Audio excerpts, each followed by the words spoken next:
साथियों, कहा जाता है कि वृक्ष धरा के हैं आभूषण। वृक्ष लगाएं, जीवन बचाएं। और वृक्ष इस पृथ्वी पर साक्षात देवता है। पहले हमारे ऋषि मुनि वृक्षों से बातें करते थे, हमें ये कल्पना लगता था। लेकिन उसके बाद जगदीश चंद्र बसु ने ये सिद्ध किया कि नहीं, वृक्षों के पास भी भावनाएं होती हैं। वृक्ष भी सुख समझते हैं। वृक्ष अच्छा संगीत सुनना पसंद करते हैं। अभी वैज्ञानिकों ने एक नई खोज की कि वृक्ष चिल्लाते भी हैं। दरअसल हमारे आसपास ऐसी बहुत सी घटनाएं होती हैं, लेकिन हम उनको जान नहीं पाते और कहीं ना कहीं वो हमारे लिए हितकर भी है। वृक्ष जब प्यासे होते हैं तब चिल्लाते हैं, और इतनी तेज़ी से चिल्लाते हैं कि उनकी आवाज़ को हम सुन नहीं सकते, क्योंकि हम 20 हर्ट्ज़ से लेकर 20,000 हर्ट्ज़ तक की आवाज़ सुन सकते हैं। इसके बाद या इसके नीचे पशु पक्षी आवाज़ सुनते हैं। तो जब वृक्ष प्यासे होते तो 40,000 हर्ट्ज़ की ध्वनि निकालते हैं। खैर, अभी वृक्षों के बारे में बहुत कुछ जानना बाकी है।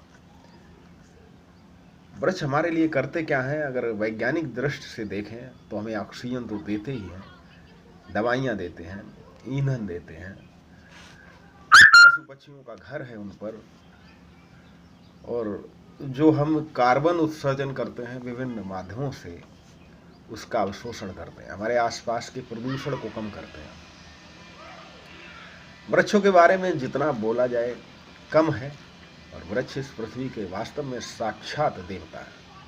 वो हमसे सिर्फ चाहते ये हैं कि हम उन्हें पानी देते रहें, खाद देते रहें और उनको ना काटें। उसके बदले में वृक्ष हमें बहुत कुछ अमूल्य निधि देने को तैयार है।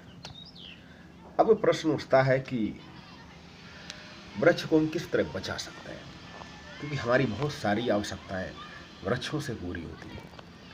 लेकिन उसमें सबसे बड़ी आवश्यकता है कृषि। पृथ्वी पर पहले जंगल ही जंगल थे। मनुष्य खानाबदोश की जिंदगी जीता था। लेकिन जब उसने रहना शुरू किया एक जगह, तो उसने कृषि करना शुरू किया और वृक्षों को काट कर उसने खेत बनाए। उसके बाद भी बात नहीं रुकी।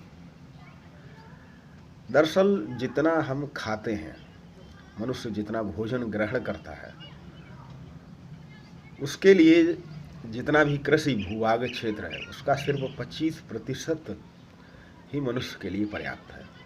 बाकी 75% पर जो खेती की जाती है वृक्षों को काटकर, वो खेती पशुओं के लिए की जाती है। पशुओं के लिए चारा उगाया जाता है।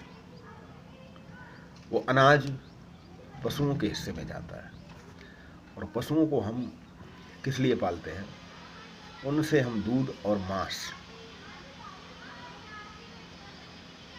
मांस खाना किसी भी तरह से अच्छी बात नहीं है। लोग तर्क और कुतर्क और बेतर्क देते हैं कि मांसाहार से हमारे शरीर में प्रोटीन्स और बहुत सारी आवश्यकताएं पूरी होती हैं, लेकिन इसके बहुत से सब्स्टिट्यूट हैं जहां से हम अपनी आवश्यकताओं को पूरा कर सकते हैं। कहें तो हम स्वाद के वशीभूत होकर भी मांसाहार करते हैं, और इस मांसाहार के कारण जिन पशुओं को हम पालते हैं वो 75% कृषि उत्पाद हजम करते हैं। तो कहने का मतलब ये है कि यदि हम पहले पशुओं को चराया जाता है, चरवाह होते थे, और जो घास के मैदान होते थे वो घास चरते थे। लेकिन जब हमने उनको पालना शुरू किया तो उनके लिए चारे और दाने के लिए हमने खेती करना शुरू। खेती करते हैं, खेती तो हम अपने लिए भी करते हैं, लेकिन 75% भूभाग की खेती उनके पशुओं के हिस्से में जाती है। यदि हम मांसाहार को रोक दें तो उस 75% भूभाग पर हम फिर से जंगल उगा सकते हैं। और निश्चित ही कि जितना फायदा आप मांस खाने से प्राप्त नहीं करेंगे, उससे ज़्यादा फायदा आप उन जंगलों के। महापुरुषों ने कहा है कि मनुष्य को सच्ची शांति आप अपने घर में 500 रुपये स्क्वायर फीट का ग्रेनाइट बिछवा लीजिए, ऐशो आराम की सारी चीज़ें इकट्ठी कर लीजिए, लेकिन आपको वो हो सकता है कि क्षणिक सुख अनुभव हो, लेकिन वो शांति आपको नहीं मिलेगी। मनुष्य को वास्तविक शांति प्रकृति की गोद में ही मिलती है, पेड़ पौधों के बीच में ही मिलती है। और हमारे जितने भी महापुरुष हुए हैं, उन्होंने ज्ञान प्रकृति के बीच में ही प्राप्त किया है। तो साथियों, मैं कहना ये चाहता हूँ कि आज के समय में जो वृक्षों का कटाव है, जिसके कारण बाढ़ और ना जाने कितनी बीमारियां, अभी कोरोना काल में ऑक्सीजन की जो क्राइसिस हुई, हम कह भी सकते हैं कि ऑक्सीजन की कमी से या पर्याप्त ऑक्सीजन ना मिलने से भी हम कोरोना जैसी महामारी से ग्रसित हुए, या उसके प्रति हम रोग प्रतिरोधक क्षमता विकसित नहीं कर पाए।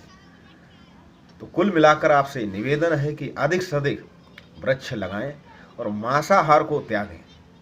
यदि हम मांसाहार को त्यागने में सफल हो गए तो निश्चित ही वृक्षों का भाग बढ़ेगा और इस पृथ्वी पर दोबारा फिर से खुशहाली आएगी। साथियों, इस सोशल फैक्ट यूट्यूब चैनल के माध्यम से मैसेज आप तक पहुंचाना चाहता हूं और अपने साथियों के बीच से जरूर शेयर करें, अपने लिए, अपने परिवार के लिए, अपने समाज के लिए, अपने राष्ट्र के लिए और वृक्षों के लिए।